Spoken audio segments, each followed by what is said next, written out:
Saya hanya bisa bicara tentang diri sendiri, bukan orang lain.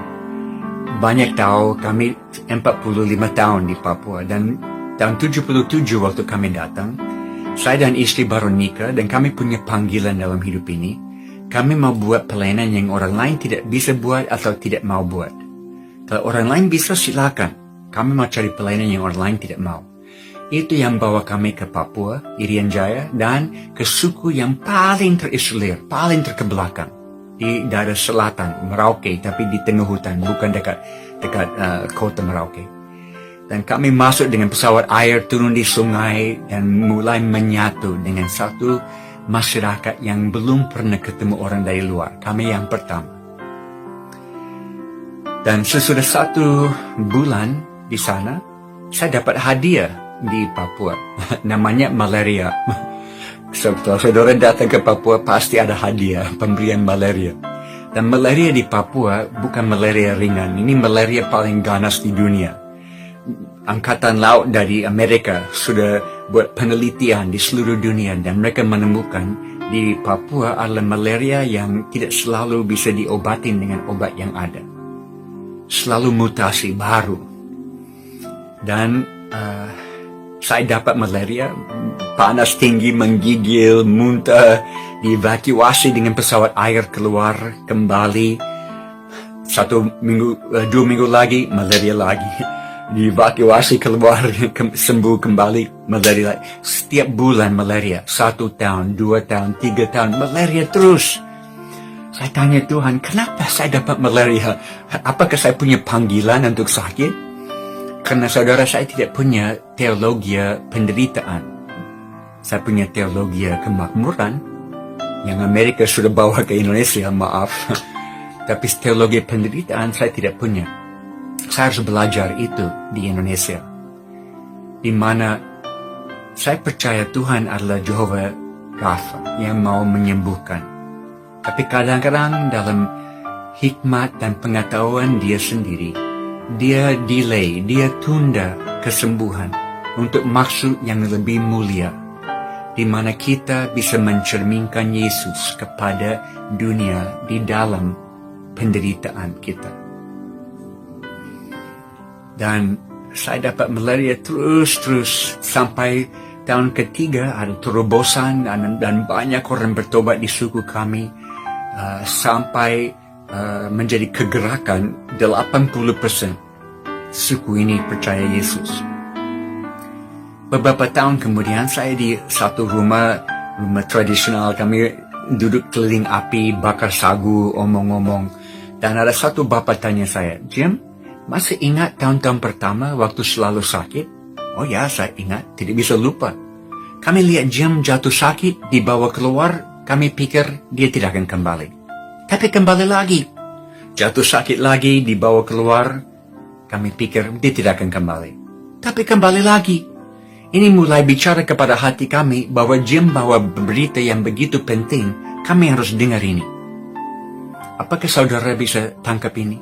Tuhan pakai penderitaan dalam hidup saya sebagai persiapan bagi Injil di dalam hidup mereka. Dan kalau saya bisa menderita supaya satu suku datang kepada Tuhan, why not? Kenapa tidak? Beberapa tahun lalu, saya mulai kehilangan kemampuan lihat dengan mata kiri. Karena obat malaria itu keracunan. Dan kalau dimakan terus bertahun-tahun bisa bikin mata buta. Dan saya mulai buta mata kiri. Saya ke Houston Medical Center di Houston, Texas di Amerika. Mereka periksa di dalam, di luar, semua. Dan akhirnya saya dipanggil ke kantor dokter dan dia kasih lihat semua hasil penelitian dan dia bilang matamu sudah rusak permanen. Ini kondisi tidak akan membaik, ini akan merosot dan mata yang lain akan ikut.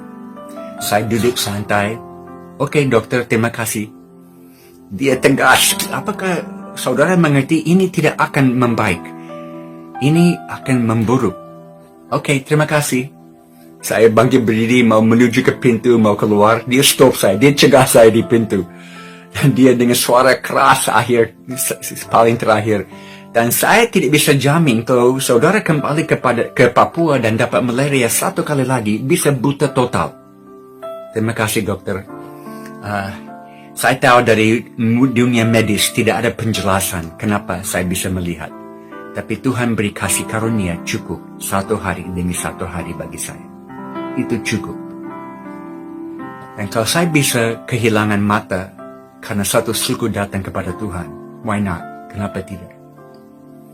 Kami punya 3 anak perempuan yang lahir besar di hutan Papua. Kami homeschool mereka supaya mereka ada dalam tim pelayanan bersama kami.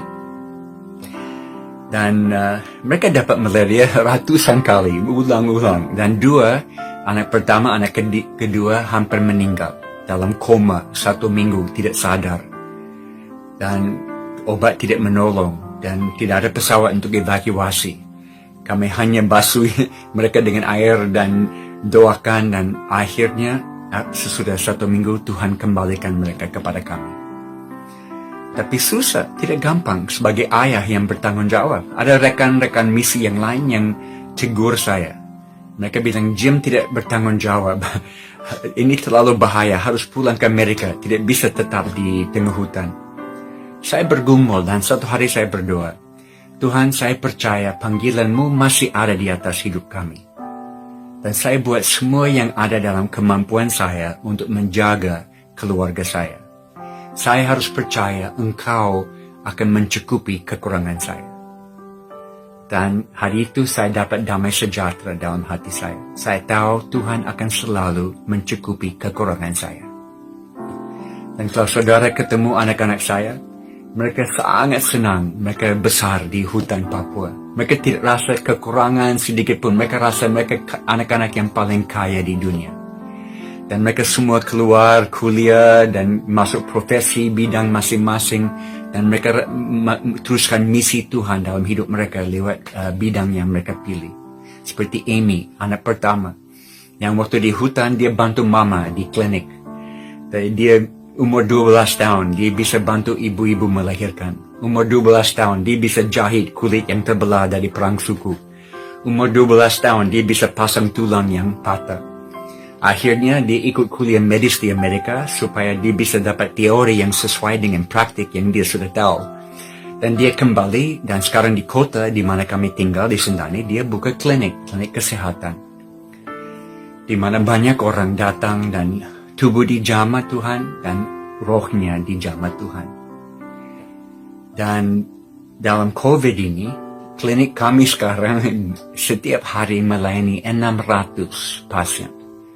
Karena semua takut ke rumah sakit karena COVID ada di situ. Jadi mereka datang dan tetap dilayani dengan apa yang ada pada kami. Mungkin saya akhir dengan satu cerita terakhir. Pada satu saat kami mau buat baptisan air di suku di samping suku yang kami layani di pedalaman.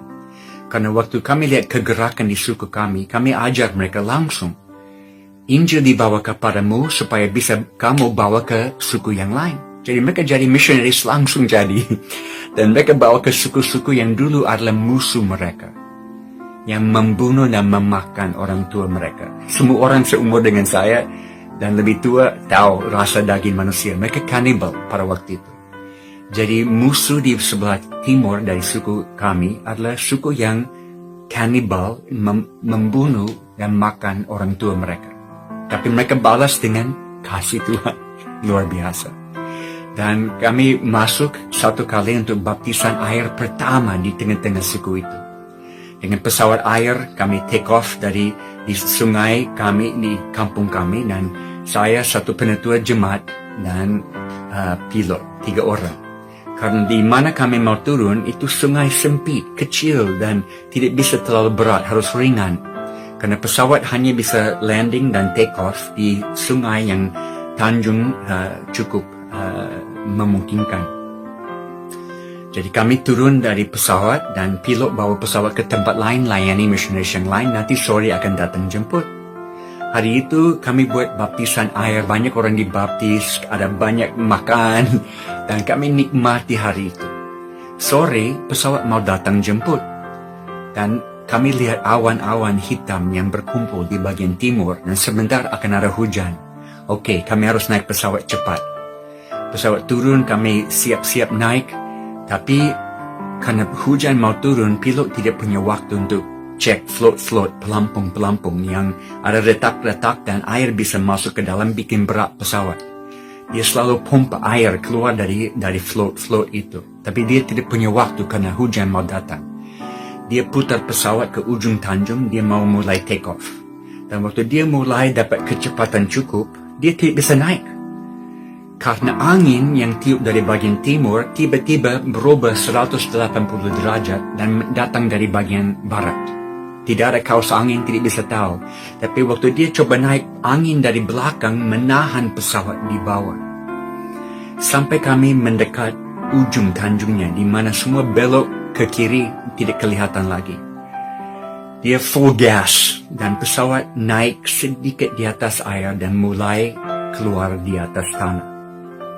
Tapi di depan kami ada hutan yang begitu tinggi dan kami sebentar akan tabrak dengan pohon-pohon. Saat terakhir, pilot tarik satu lever yang ada di dalam kokpit pesawat itu, yang setel kabel sayap kanan dan kiri. Dia tarik full flaps dan buat sayapnya putar dan efeknya pesawat loncat ke atas pohon-pohon. Kami keluar ke atas. Tetapi ada satu kabel yang ada kerusakan sedikit dan waktu dia tarik full flaps, tekanan itu membuat kabel itu putus di udara dan pesawat mulai jatuh. Tidak bisa dikendalikan oleh manusia, tapi bisa dikendalikan oleh Tuhan. Seperti suku ini, orang-orang di suku ini selalu bilang, Jim, waktu pesawat naik ke atas, Tuhan memegang sayapnya. Dan hari itu betul, Tuhan memegang sayapnya. Karena kalau kami turun dan jatuh ke tengah-tengah hutan yang padat, pasti terbakar, hancur total, tidak bisa hidup. Tapi pesawat jatuh ke bagian kiri, di mana sungai sudah belok ke situ, tidak kelihatan dari kami. Dan pesawat jatuh ke dalam air yang dangkal, satu float patah lepas, satu sayap patah lepas, tapi yang sisanya masuk ke dalam air, terbalik, mulai tenggelam. Di dalam beberapa detik kami ada di bawah air, hanya ekornya ada di atas air. Air masuk ke dalam pesawat cepat, saya coba buka pintu, tapi sayapnya sudah patah dan menghalang buka pintu, tidak bisa. Pilot, dia lihat dari ekor pesawat yang ada di atas air, dia lihat terang matahari yang masuk ke dalam. Karena di ekor pesawat Cessna itu ada satu pintu bagasi kecil yang hanya bisa dibuka dari luar, tidak bisa dibuka dari dalam. Tapi ini sudah buka. Siapa yang buka pintu itu? Tuhan sudah buka supaya ada cara untuk kami keluar. Pilot bilang, ayo ikut saya. Dia lepas bang pengaman dan dia mulai keluar dari ekornya. Saya mulai ikut dia dan saya sadar di belakang saya ada penetua jemaat yang sangat ketakutan. Dia berteriak, tolonglah saya, saya akan mati. Karena saudara ini hari pertama dia naik pesawat. Dia tidak tahu caranya pasang ban pengaman. Saya sudah buat semua untuk dia. Dan bukan hanya satu di pinggang, tapi ada satu lagi, 3 ban. Kompleks. Saya pasang dan bongkar semua untuk dia. Saya pikir bagaimana saya bisa bantu dia dalam beberapa detik dengan air masuk. Kami tidak punya waktu lama. Saya balik mau bantu dia. Dia duduk di situ dengan semua ban lepas. Dia tidak tahu bagaimana dilepaskan atau siapa yang lepaskan. Ada malaikat yang bantu dia. Saya ambil tangan. Saya keluar dari pintu bagasi itu. Saya tarik dia keluar dan waktu kaki dia lepas dari pintu, kami semua ada di luar. Ekor pesawat ke bawah. Kami hitung 1 menit. Dari point of impact sampai pesawat ada di bawah. Cukup 60 detik kami bisa keluar. Dan kami berenang sampai ke pinggir kali dan kami bermalam di situ. Tunggu search and rescue esok hari. Dan malam itu hidup saya seperti video yang diputar. Dan saya lihat semuanya dan saya sadar seharusnya saya sudah mati dengan pesawat yang terbakar di hutan. Tapi Tuhan berikan waktu tambahan, extra time, dengan tujuan yang hanya Dia tahu. Dan Kolose pasal 3, ayat pertama menjadi lebih berarti. Saya mau cari perkara-perkara di atas, bukan perkara-perkara sementara di sini. Karena hidup ini tersembunyi di dalam Dia di sana. Ini yang saya sampaikan lewat firman hari ini, saudara. Kita punya waktu terbatas. Mari kita kejar dengan segalanya yang kita punya, memenuhi panggilan Tuhan. Karena hidup ini bukan tentang kenikmatan kami, tapi bagaimana kami bisa dipakai dalam tangan Tuhan, alat yang berguna untuk membawa banyak orang kepada Dia dengan waktu sisa yang kita punya. Saya mau berdoa bagi jemaatmu.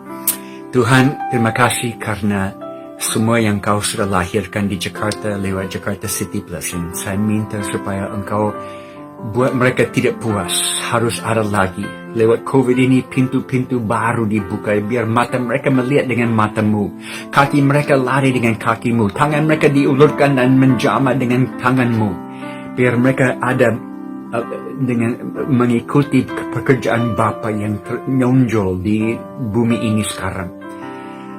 Saya minta supaya mereka tidak lambat, mereka tidak bingung, tapi berikan mereka mata untuk melihat pintu yang Kau buka lewat pandemi COVID ini. Berikan hati yang mau taat dan taat cepat, dan melihat kuasa-Mu nonjol di atas mereka. Di dalam kelemahan mereka, kekuatan-Mu akan nampak. Terima kasih. Dalam nama Yesus kami berdoa. Amin. Tuhan menyertai kita semua.